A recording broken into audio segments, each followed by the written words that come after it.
Yo, what's good? It's none iller. You tuned into Mogul Mined, and this is Let's Talk Music.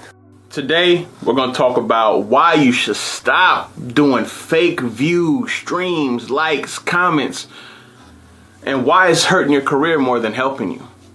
Make sure you like, comment, subscribe, all that, because all I'm going to do is continue to give you game to help you out, increase your IQ. First of all, we can tell your views are fake. The people that matter can tell when you are faking your views, your likes, your comments, etc. One key factor is the inconsistent numbers. There's no way you are getting 30, 40, 50, 60, 70, 80,000 on a video and then 10 on the one next to it and every other one you've done. Also, like when you have a lot of views and you don't have comments or likes, it starts to get a little suspicious. The problem is many artists do this because they want to fake it like they have a bigger audience than they do. The only people they tend to convince are other artists who are in the same spot they are or under them, who tend to not realize that this person's faking. So it's the bragging, ego stroking situation, because it starts to get other people thinking you're making moves when you're not. The people who are actually going to invest money, time, and effort into making you get somewhere with your career can all tell. If they can't tell, they have someone on their team who can. So that goes for your Instagrams, Twitters, Facebooks, SoundClouds, YouTubes, every other one you're forging the numbers for. There's a few loopholes to certain things, but it's not any of those, and it's not the way you think. Now, before I get into this doesn't really apply to those who are going and actually making efforts to buy marketing services, and then the person you're paying goes and gets those views. The problem is you need to make sure you are on top of it and that you don't continue to get that service. Sometimes you get hosed and you know what I mean, you end up getting messed over. It happens, it's the industry we're in. But there'll be a video on how to prevent that too. What you need to see is, what is your long goal? What is your long-term goal, right? Because this is where it really hurts you. If you are faking your YouTube views, you're faking your likes, comments on other type of social media platforms, there are different algorithms. If you don't know what algorithms are a formula, a mechanism, a way to stop certain things from popping up in feeds. Every platform has one, and they constantly change. The people who are involved in marketing know the tricks, and some social media influencers start to really get it, but they're part of marketing too. But point is, if you're faking it, these algorithms are programmed to make you appear lower. If you're faking your YouTube views, not only are you not getting paid for your views, because YouTube does pay for authentic views, they're not paying for your fake ones, but you're not really up there in visibility. Your stuff starts falling to the bottom, so people discovering you starts to become less likely. If you do it on Instagram, same thing, you're not popping up in the feed. Because there's no way you should have a picture that has 1,000 likes and then every other picture has 20 likes. You have to be careful on doing this because it doesn't benefit you. It doesn't even help you bragging, because the average person, the above average person, can detect you're lying anyway. So often it puts a fake image of your ability out there.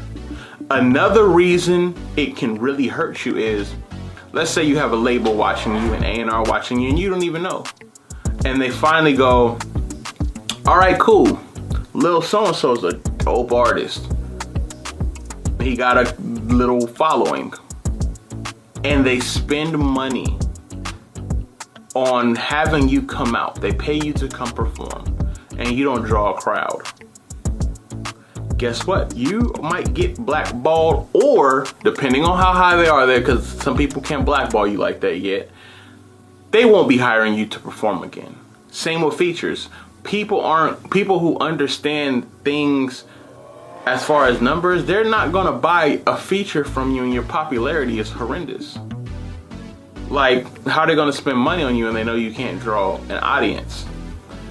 So the things that you want to advance in, which has to deal with monetary issues, getting money, getting popularity, all those can be hurt when you start faking your numbers.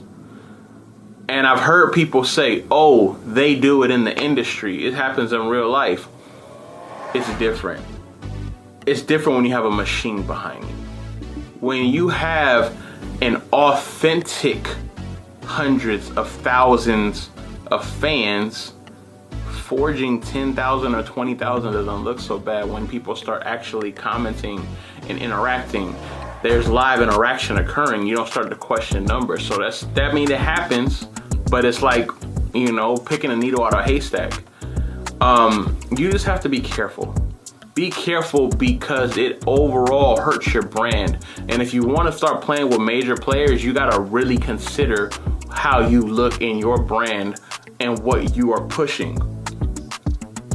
You can't tell people this is a numbers game. This industry is a numbers game. You cannot put on your resume, on your sheets, any kind of record tracking about how many numbers you have when they are fake, because then it's going to get checked. Once your background doesn't check out, you're a fraud.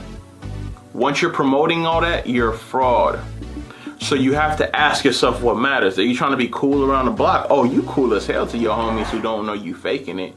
You got 20,000 views on your YouTube video and 2 comments, 1 like.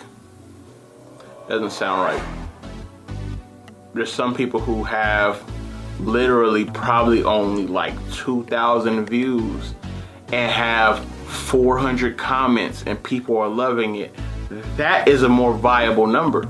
Like, it looks like, yo, they're getting a lot of traffic. Granted, 400 for 2,000, that number is a little off, but you get the point. The interaction is real. So make sure, instead of you faking views and faking your numbers, that you figure out better systems. Each platform has an actual internal promotion, or they have external partners they work with. One thing you need to think about is, if you're spending money for followers, you can spend money. You can spend the same money you are using to fake these numbers to help you. If you're spending $25 or $30 to fake YouTube views, $40, $100, whatever number you decided, YouTube has a promo way. They have a way you can go in there and buy promotion for your video and boost the numbers organically. Facebook, you can promo. Instagram, you can promo. Twitter, you can promo. SoundCloud, there's people who will help RT, and there's promo programs. And things such as Spotify playlists, which you can start to get on. Like, a lot of things correlate with one another, because your numbers across all platforms will always be considered. Keep that in mind. You already know who it is. You make sure you're at the top of your game.